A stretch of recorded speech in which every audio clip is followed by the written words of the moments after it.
Olá, seja bem-vindo a marcoteles.com. Hoje eu quero falar com você sobre as modas no meio dos crentes. Existem muitas modas que aparecem em nosso meio e às vezes a gente busca até justificações científicas para aquelas modas. Por exemplo, a moda da tatuagem que está em voga hoje em dia, que é uma moda mundana na verdade. Aí o crente quer fazer tatuagem, ele começa a buscar justificativa na Bíblia. Aí não encontra justificativa na Bíblia, aí ele quer procurar uma justificativa científica, porque a múmia de não sei quem tinha tatuagem. Ora, isso é moda, você precisa justificar a moda que você quer seguir. Meu irmão, tem certos costumes que não são da Igreja de Cristo. Certos costumes não são seguidos pela igreja. Mas às vezes as pessoas querem seguir uma moda e querem defender essa moda de todo jeito.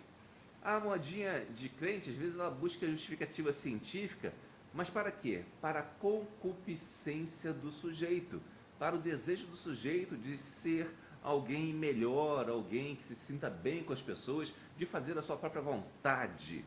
O desejo exagerado pelo prazer, para satisfazer a sua própria vontade, é uma desculpa de concupiscência.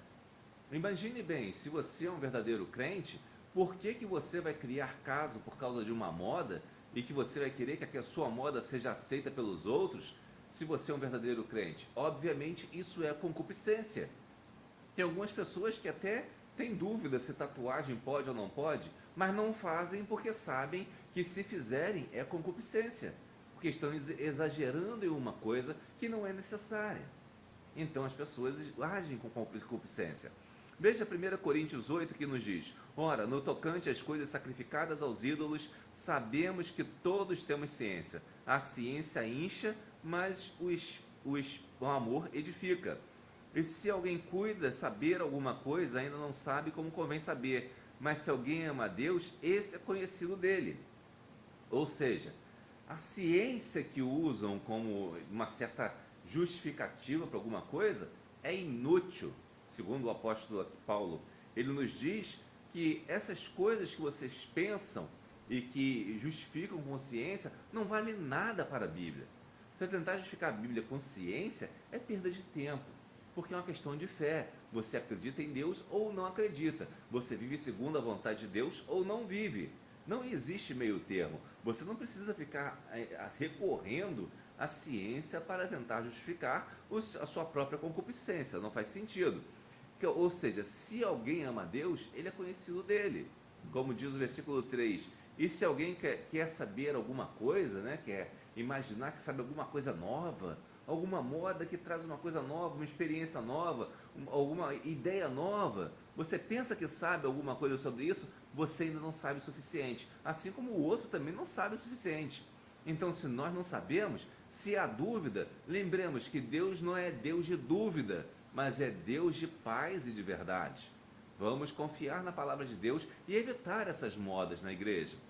Outra coisa interessante é que há uma certa idolatria nessa questão de modas na igreja. Alguns querem viver adorando cantores gospel, ou adorando estilo gospel, ou adorando um estilo específico de música. Isso aí é idolatria. Veja o que nos diz a palavra de Deus, mas comentando antes, que a idolatria está nas pessoas, inclusive a idolatria da própria consciência. Às vezes você idolatra a sua consciência. Não, a minha consciência não me condena, então eu posso fazer o que eu quiser. É mentira, não é verdade. Não é a sua consciência que é a mais importante, segundo a palavra de Deus. A sua consciência é importante sim, mas igualmente importante é a consciência do seu irmão. Por que você vai atacar a consciência do seu irmão para satisfazer a sua consciência? Isso é idolatria da sua própria consciência. Então não deve ser feito assim. Por que você vai de repente insistir em determinadas coisas que não produzem bem nenhum, como tatuagem? Eu insisto nisso porque eu acho isso um absurdo, as pessoas insistirem nisso como se fosse uma coisa boa. Por que você vai insistir nisso em nome de uma consciência que você tem, porque desprezando a consciência do outro? Ora, você está idolatrando a sua consciência. Entre dar um passo que viola a consciência do outro ou deixar de dar o passo para manter a sua consciência sem violar a consciência do outro, é melhor você deixar de dar um passo para manter a sua consciência e não violar a consciência do outro. É uma coisa muito simples, não tem o que correr, não tem para onde correr. E nos diz a Bíblia o seguinte: assim que, quanto ao comer das coisas sacrificadas aos ídolos, sabemos que o ídolo nada é no mundo e que não há outro Deus senão um só. Há um só Deus. A sua consciência verifica que há um só Deus. Entretanto, devemos adorar a esse Deus que é único, não a nossa consciência, senão teremos mais um Deus, que é um falso Deus, que é a consciência das pessoas. Existem até umas religiões de consciência, falam muito que a consciência tem que ser venerada, e isso é o que acontece nas igrejas. Muitas igrejas, muitos crentes, melhor dizendo, já estão venerando a consciência que eles têm, e não propriamente a Deus. Cuidado para não transformar a consciência num segundo Deus ou num ídolo falso. Outra coisa interessante é que a liberdade de consciência, ao contrário do que alguns pensam, não exclui a responsabilidade consciente. Às vezes as pessoas pensam, porque eu tenho liberdade de consciência, eu posso fazer o que eu achar melhor, posso pensar como eu achar melhor, porque a minha consciência é o que é importante. Não, não é assim. Você precisa ter responsabilidade com a sua consciência. E essa responsabilidade está para com o outro e para contigo mesmo. A sua consciência não pode, por exemplo, violar o teu corpo, porque o teu corpo é o templo do Espírito Santo.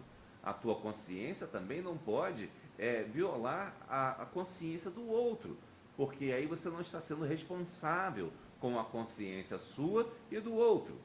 A idolatria da consciência também é pecar contra Cristo e contra o irmão. Ou seja, quando você peca contra Cristo e contra o irmão, você está exercendo liberdade de consciência de uma forma mundana. Veja o que nos diz a palavra de Deus em Coríntios 8, 1 Coríntios 8, versículo 4. Mas veja que essa liberdade não seja de alguma maneira escândalo para os fracos. Versículo 10. Porque se alguém te vir a ti que tem ciência sentado à mesa no templo dos ídolos, não será a consciência do que é fraco induzida a comer das coisas sacrificadas aos ídolos? É uma coisa interessante a gente pensar aqui, que ao mesmo tempo que Paulo chega no início e diz que a ciência não é nada, né?